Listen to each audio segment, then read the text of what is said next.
그 지난번에는 한일 전쟁사를 봤으니까 네. 그 보다 보니까 이제 좀 궁금한 게 있는데 네. 우리가 이제 청나라에게 당했을 때 병자호란 병자호란. 굉장히 참혹하게 졌는데도 그렇게 심한 대접을 받지 않고 음. 인조도 폐위당하거나 이러지 않고 네. 나라도 멸망당하지 않고 음. 오히려 그 이후에 청제국의 이제 가치 서열에서 굉장히 높은 위치를 차지했단 말이죠, 조선 왕조가. 그렇죠. 어떻게 그런 일이 가능했던 걸까요? 굉장히 이상한 일이 일어난 거죠. 예. 이게 어떻게 그런 일이 일어났냐면, 자, 이겁니다. 자, 이거는 몇 가지 이유가 있어요. 제가 순서대로 말씀드릴게요. 첫 번째 이유, 청나라의 진짜 목표는 명나라였죠, 일단. 그리고 이제 중국을 침공해서 정복하려는 야심을 품은 이 유목 세력에게 한반도는 언제나 먼저 정리정돈해야 될 대상인 거예요. 왜? 한반도는 중국하고, 중국 농경 문명이죠. 한반도 농경 문명이죠. 그 둘이 친해. 둘이 친해. 근데 중국을 침공할 때는 어떻게 됩니까? 후방이 비어요. 소위 말해서 뒤치기를 당할 수가 있잖아요. 그 후방을 안정시키는 차원에서 한반도 먼저 왔다가 그 다음에 중국 가는 게 순서예요. 그게 순서인데 그게 전부는 아니죠. 왜냐하면 조선을 절단내고 갈 수도 있었는데 어쨌든 그냥 갔잖아. 그러니까 그것만으로는 설명을 할 수가 없어요. 그리고 뭐 이렇게 설명한 사람들도 있어요. 조선은 뜯어먹을 게 별로 없고 이 중국이 뜯어먹을 거 99%가 중국에다 몰려있는데 중국이 중요하지. 아니, 중국이 중요하다고 해서 조선은 안 중요합니까? 뭐라 조금이라도 뜯어먹을 수 있으면 뜯어먹어야지. 생각해보세요. 당시에 청나라는 국가 부도 상태였어요. 청나라 굉장히 급했어요. 경제적으로. 국가 부도 상태였고 청나라의 경제는 거의 망한 상태였어요. 자, 그 이유를 설명해 볼게요. 청나라는 이제 사루 전투 이후에 사루 전투라는 전투가 있었습니다. 여기서 이제 조명연합군이 청나라한테 탈탈 털립니다. 아직 그때는 후금이었죠. 아직 그때는 후금이었죠. 청나라가 아니었죠. 아직 그때는 만주족으로 종족명도 개명을 안 하고 여진족이었는데 그렇게 탈탈 털리고 나서 이제 누라치가 후금의 황제 누라치가 계산을 해보니까 우리가 최선을 다해서 우리 경제력을 몰빵해서 어느 시점까지 싸우면 적어도 중국 북부 일부 정도는 우리가 옛날에 거란이나 금나라처럼 우리가 정복을 할 것 같아. 이 계산이 서 있었단 말이에요. 이 계산이 서 있었는데 생각보다 중국이 야전에서는 중국군이 명나라 군사가 형편이 없는데 산해관이 안 뚫려. 만리장성이 안 뚫리는 거예요. 그러면서 전쟁이 장기화되니까 전쟁을 통해서 국군은 다 탕진을 했는데 전쟁은 또 계속해야 되니까 청나라가 국가 부도 상태였단 말이에요. 국가 부도 상태였기 때문에 조선에서도 뜯어먹을 수 있는 건 다 뜯어먹어야 되는데 의외로 조선을 이겨놓고 봐주잖아요. 그래서 이 첫 번째 이유는 아까 말했던 그 이유지만 우리는 두 번째 이유부터 좀 더 심도 깊게 들어가야 된다. 자, 첫 번째 이유, 요약을 해주면 청나라의 진짜 목표는 명나라였고 명나라를 대대적으로 침공해서 성과를 거두기 위해서는 조선이라고 하는 우리의 뒤를 칠 수 있는 후방을 제압해서 안정시켜놔야 된다. 요게 첫 번째 가장 그 기본적인 이유입니다. 근데 두 번째 이유는 아무리 그래도 그렇지 어떻게 인조의 항복만 받고 끝내냐. 어떻게 인조의 항복만 받고 끝내냐. 요 문제가 있는데 청군은 속전속결로 내려와서 남한산성을 포위한 후 인조의 항복을 받았죠. 그렇기 때문에 본국과의 거리가 있는데 그 거리를 너무 빠른 시간에 주파를 했어요. 보급선이 끊어지기 딱 좋은 조건입니다. 본국과의 보급선이 끊어지기 딱 좋은 조건인데 그때는 아직 조선군이 의병이 됐든 지방군이 됐든 완전하게 편성이 되지 않은 상태예요. 본국과의 연결선, 보급선이 끊어진 상태에서 의병 일어나고 이래서 자기네들은 남한산성을 둘러쌌는데 남한산성을 둘러싼 자기들을 다시 이제 의병처럼 일어난 조선군이 둘러싸면 여진족은 옛날부터 조선에 대한 이해가 깊었어요. 거의 막 부대끼면서 붙어 살았기 때문에 임진왜란도 다 관찰했어요. 의병의 존재를 알아요. 의병이 한번 일어나기 시작하면 어떤 결과가 일어나는지 일본군 보고 알았어요. 한 번만 받고 빨리 돌아가야지. 그게 맞는 거예요. 이 뜯어먹을 것도 없는 땅인데 조선은 뜯어먹을 것도 별로 없는 땅인데 여기 이 조선 척박하고 이 정말 산 많고 경사지고 이런 그 다음에 조선은 막 사계절도 뚜렷하고 물론 그 여진족들이 살던 만주도 마찬가지였겠지만 거기에 그냥 갇혀버리면 어쨌든 자기네들이 아무리 조선의 자연과 조선 문화를 잘 이해한다고 하더라도 이 홈그라운드 이점이 얼마나 무서운지는 본인들도 알고 있잖아요. 그래서 조선이라는 늪에 빠질 필요가 없었다. 그리고 생각해보세요. 인조를 만약에 목을 쳤어. 폐위를 했어. 어떤 일이 일어날까요? 그러면 어디선가 왕족 하나가 새로 왕위로 추대가 돼가지고 새로운 왕으로 추대가 돼가지고 그 사람을 중심으로 다시 그 왕실 조정이 결집해가지고 이게 정부가 돼버린다고요. 이런 일이 한 번 생길 수도 있고 두 번 생길 수도 있고 세 번 생길 수도 있어. 그러니까 자기가 굴복시킨 왕은 절대 죽이면 안 되는 거예요. 그게 맞는 겁니다. 자, 그리고 세 번째, 아까 전쟁 비용 얘기했죠. 청나라는 국가 부도 상태였다고. 전쟁 비용이 바닥났어. 근데 조선에서는 빨리 조선을 빠져나가야 돼. 왕의 항복만 받은 상태로 빨리 빠져나가야 돼. 그래서 어떻게 했습니까? 수십만 명의 조선인 포로를 잡아서 끌고 갔죠. 이유가 뭐였을까요? 노예로 만들려고? 아니에요. 당시 청나라는 국가 부도 상태인데 만약에 그 수십만 명의 조선인들을 끌고 가서 노예로 평생 부려먹다 죽게 할 거면 노예들한테는 돈이 들어갑니다. 먹여 살려야 돼요. 노예 생활을 그 사람들이 했지만 기본적으로 그 사람들 데려가서 노예 생활을 시킨 이유는 처음부터 풀어주려고, 조선에 송환시켜주려고, 몸값 받고. 그러니까 그 몸값을, 조선은 가족들이 그 몸값을 내고 가족들을 한두 명씩 이렇게 송환받잖아요. 국경에 지금 압록강의 그 탈북자들하고 똑같아요. 그 브로커 통해가지고 이제 그렇게 한단 말이야. 그러니까 조선은 청나라의 당분간 압도적인 무역 적자를 기록할 수밖에 없죠. 일방적인. 사람이 제일 비싸요. 일 시키다가 돈 받으면 돌려보내면 그만이잖아요. 네. 그래, 일방적인 무역 흑자를 당분간 지속적으로 무역 흑자를 거둬들이기 위한 게 사람을 끌고 간 거예요. 그리고 그 돈은 그대로 명나라 그 만리장성을 넘을 때까지, 넘는다기보다는 이게 뭐 좀 더 자세하게 말하면 이제 명나라 장소 5~3개가 문을 열어줬죠. 네, 그 만리장성의 문이 열릴 때까지 조선인들을 돌려보내주고 받은 몸값으로 청나라가 버틴 거예요. 군자금을 필요로 했기 때문에 포로를 내려간 거예요.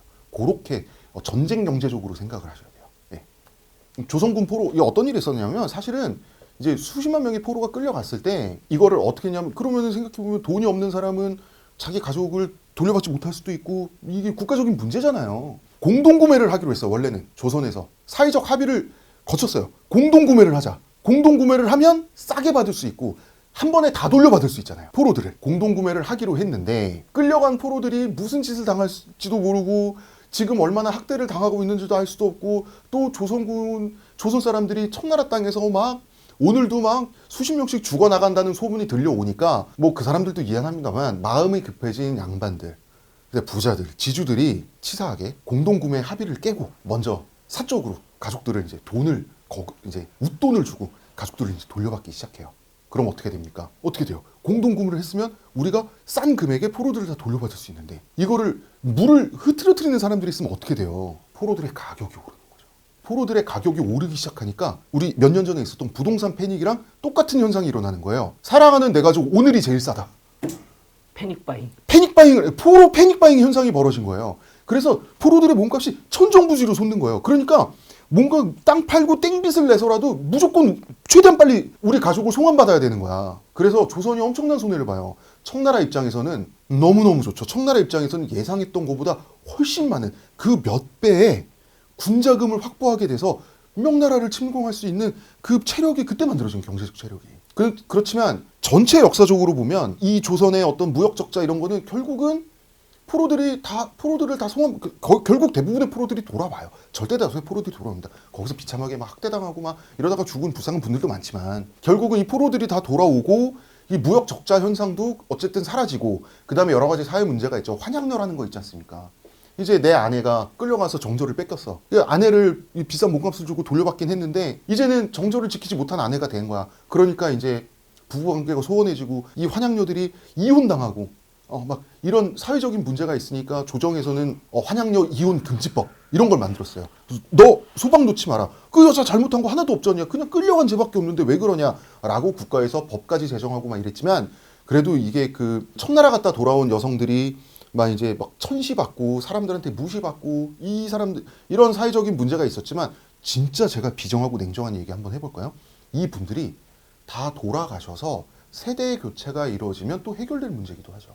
그래서 장기적인 역사적인 측면에서는 별로 우리가 뭐 크게 당한 게 없어요. 일방적인 무역 적자는 그 시기만 끝나면 해소될 무역 적자잖아요. 그리고 그 시기가 끝났을 때는 이미 청나라도 이제 명나라가 목표이기 때문에 이제 또 그게 없는 거야. 서로 더 이상 우리나라 삥 뜯을 것도 없고 그런 상태가 된 거예요. 비교를 하자면 몽골의 고려 침공이나 임진왜란 때 조선이 받은 이런 엄청난 큰 피해에 비하면 훨씬 경미한 것이었다. 판저란이.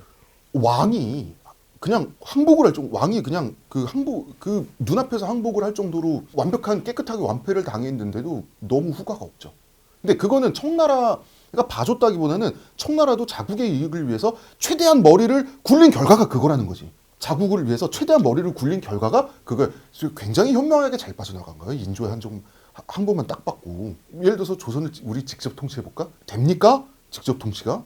여기저기서 의병 일어나고 밀란 일어나고 거기 그 청나라 조정과 정예군이 조선에 갇혀버리게 되는 거예요. 의병이랑 얼마나 싸울 건데? 20년? 30년? 40년 싸울 거예요? 그건 청나라도 감당할 수 없는. 그러면 청나라는 이미 부도나서 사라져. 그 전쟁 경제가 천나라가 유지하고 있던 전쟁 경제가 이 외줄타기 경제거든요. 약탈 경제거든. 안 돼요. 유지가 안 된단 말이야. 또 최근에 좀 밝혀진 거로는 그때 이제 조선에서 또 천연두가 돌기 시작해서 네. 이 만주족은 자기들이 농경 민족이 아니기 때문에 천연두에 대한 내성이 굉장히 약했대요. 특히 그 누르하치 집안 네. 그 사람들이 그다음에 조선을 침공했던 사람들 누르하치 아들이죠. 홍타이지. 홍타이. 예. 누르하치 집안 사람들이 특히 천연두에 약했다는 얘기가 있죠. 예. 천연두가 도니까 급히 처리를 하고 또 갔어야 됐다. 또 방금 말씀하신 그 이유들이 다 있긴 있지만 추가적으로 이런 이유도 있었다. 이런 것도 좀 나오고 있는 것 같더라고요. 그렇죠. 근데 그 설을 믿기에는 그 설에 올인을 하기에는 이게 뭐냐면 유목 민족들이 농경 민족을 침략할 때 항상 농경 민족의 어떤 전염병에 유목 민족들이 취약해요. 인구 밀도가 굉장히 낮고 사람과 사람 사이에 이제 거리가 좀 있고 아무래도 좀 더 풀밭 혹은 숲속 이런 좀 더 이제 청량한 곳에서 살던 사람들이 이 농사를 지으려면 집단 노동을 해야 되니까 이 밀집돼 있잖아요. 농경 문명, 마을도 밀집돼 있고 도시도 밀집돼 있고. 그러니까 전염병에 대한 내성이 약해. 그 농경 민족보다 유목 민족, 기마 민족들은 항상 풍토병에 걸려서 원정이 중단되는 일이 많아요. 어디를 갈 때. 몽골 제국이 베트남까지 점령을 하려고 했었는데 결국 못한 게 풍토병 때문에 포기를 한 거예요. 결국은 중간에 아주 기록적인 패배를 당하기도 했지만 몽골군이 그래서 결국은 풍토병 때문에 패배를 한 거고 그래서 인도도 포기한 거고 약간 이런 게 있어요. 알렉산더 대왕도 인도를 포기한 게 결국은 풍토병 때문이에요. 네. 당시에 청군이 조선을 재빨리 포기하고 이제 그 조선을 뜬 이유가 천연두 때문이라고 하기에는 천연두는 우리나라나 중국에 사실 그때 좀 창궐했다 하더라도 언제나 있었던 질병이고 그리고 중국은 더 인구가 밀집되어 있고 더 많은 인구가 있고 전염병으로 따지면 중국은 더 여진족들한테 지옥이란 말이야. 더 위험한. 그런데도 그렇게 중국을 탐내고 결국 중국을 먹었잖아. 예, 그러니까 그런 식으로 생각을 해보면 빨리 좀 더 급하게 철수하는데 영향을 끼쳤을 수는 있다고 봐요. 예, 그렇지만 저는 그게 본질적인 문제일까라는 의심은 좀 들긴 합니다. 하지만 이유 중에 하나가 될 수는 있겠죠. 그럼 전쟁이 끝난 다음에 그럼 그 모든 게 지금 말씀하신 게 맞다 하더라도 조선이 청나라로부터 그렇게 높은 대접을 받았어야 되는 그런 이유는 있는 거예요? 그런 이유는 고려 거란 전쟁 때문에 만들어진 거예요. 고려 거란 전쟁이 끝나고 이제 우리나라는 선택을 할 수밖에 없었잖아요. 세계 최강 제국을 이겼어. 그러면은 제국을 선포할 것이냐 왕국으로 남을 것이냐 둘 중에 하나란 말이야. 제국을 선포하면 어떻게 됩니까? 송나라, 그 다음에 거란 요 나라, 그 다음에 그때는 이제 서하 제국이 있었죠. 제국들 다음에 3등 제국, 4등 제국이 될 것이냐 아니면 왕국들 중에 가장 강한 1등 왕국이 될 것이냐. 1등 왕국이 되는 편을 택하죠. 그래서 조선은 작년에는 송나라에 이제 조공을 가고 올해는 거란에 조공을 가. 왔다 갔다 조공을 하면서 송나라와 거란의 세력 균형을 맞춥니다. 고려의 조공을 받는 쪽이 세계를 주도한다 라고 하는 그 카드를 가지고 동북아 균형자 노릇을 한 거예요. 그래서 그 이후에 고려의 조공을 받는 게 세계 중심 제국의 조건이 돼버려요. 그렇기 때문에 원나라도 우리나라와 그렇게 고려와 그렇게 30년의 그 이가 갈리는 전쟁을 했음에도 불구하고 유리한 조건에서 한복 협상을 우리가 제안했을 때 받아주잖아요. 그래서 우리를 독립국으로 유지를 시켜주잖아. 원나라가. 그럼 뭐냐면 고려를 부마국으로 두고 고려 조공을 받는다. 우리가 고려에 좀 참견할 수 있는 나라다. 내정 간섭 좀 했으니까. 라는 게 당시에 쿠빌라이 칸, 그 원나라 쿠빌라이 칸이 세조죠. 원나라 세조가 생각하기에는 고려를 비슷한 거죠. 고려를 부마국으로 둔다고 하는 것은 고려를 이렇게 제1번 조공국으로 두는 것과 비슷한데 이렇게 제후국으로 두는 것 자체가 자기가 세계를 지배하는 어떤 타이틀이 되는 조건이라고 쿠빌라이 칸 또 생각을 했죠. 고려의 항복을 받았을 때 쿠빌라이 칸이 감격해가지고 이런 말을 했어요. 자, 옛날 사람들은 고려와 고구려를 한 나라로 생각했어요. 애초에 고려와 고구려는 동의어입니다. 고구려 시대 중기가 넘어가면 고구려란 말 대신 고려라는 말을 썼어요. 고구려와 고려는 동의어예요. 지금 우리는 고구려와 고려를 굳이 세 글자, 두 글자로 구분하는 건 시대 구분을 위해서 그렇게 하는 건데 고려 시대에 고려 사람들 그리고 고려뿐 아니라 외국 사람들도 고구려와 고려를 왕조가 다른 한 나라라고 생각했어요. 중간에 왕조가 바뀐. 그러니까 고구려는 어떤 나라입니까? 쿠빌라이 칸이 생각하기에 당태종은 중국 역사에 엄청 위대한 위인이거든요. 당나라 태종도 정벌에 실패한 나라예요. 그 나라의 항복을 내가 봤다니 쿠빌라이 칸이 엄청나게 감격했다 그러거든요. 그러면서 이제 굉장히 유리한 항복 협상을 우리가 하면서 국가 정체성을 지키는 아주 특이한 나라가 됐는데 그런 사례가 있었죠. 그 다음에는 이제 그 고려가 고려 말이 되면 원나라 세력을 쫓아내면서 부마국의 신세에서 벗어나는 과정에서 명나라를 선택하죠. 즉 조선이 원나라 대신 명나라를 선택한 것 자체가 명나라에게는 자기가 이제 천하의 명나라가 세계 중심이 새로운 세계 중심이고 천하의 주인이 되었다라고 하는 거에 상징적인 사건이 또 명나라한테는 되는 거예요. 그러다 보니까 어떻게 되냐면 조선을 제1번 가장 중요한 제후국으로 대우해주는 제국이 되는 게 세계 중심, 우주 중심 제국이 되는 조건이 되는 거는 청나라도 마찬가지가 된 거예요. 그런 역사적인 줄기가 있다 보니까. 그래서 청나라 입장에서는 조선과 아주 좋은 관계를 유지할 필요가 있죠. 그것이 청나라 황제가 천자다. 하늘의 뜻을 받은 천자다. 하늘의 제사를 지낼 수 있는 가장 자격이 있는 사람이다라는 것을 주장할 수 있는 역사적인 근거가 되기 때문에. 그러니까 황제의 채통을 위해서라도 그렇게 했다. 그렇죠. 황제의 채통을 위해서라도 잘해줄 필요가 있는 거죠. 그래서 우리나라 막 가뭄 들고 고생했을 때 그 건의제가 막 쌀 주고 막 그랬어요. 걸륭제도 주고 그랬어요. 그러니까 조선이 힘들 때 좀 도와준다는 것 자체가 굉장히 상징적인 사건이었던 거예요. 그래서 제가 지금 하고 싶은 말은 뭐냐면 우리나라 식민사관 지긋지긋합니다. 뭐 이렇게 말할 필요도 없고 우리나라 왕국 비록 왕국이고 제후국이었지만 왕국 중에 1등 왕국이었어. 이렇게 자랑스러워 하자는 것도 아니에요. 그냥 역사가 적으로 그러했다라는 점을 우리가 그냥 알면 되는 거예요. 그리고 뭐 제국이 아니었다고 좀 부끄럽고 아쉽고 이렇게 생각할 필요도 없는 게 아니 한반도의 규모에서 옆에 중국이 있는데 어떻게 제국이 됩니까? 왕국으로서 최선을 다하고 잘 먹고 잘 살기 위해서 노력하면 되는 거지. 예. 하나의 세력을 인정받은 거네요.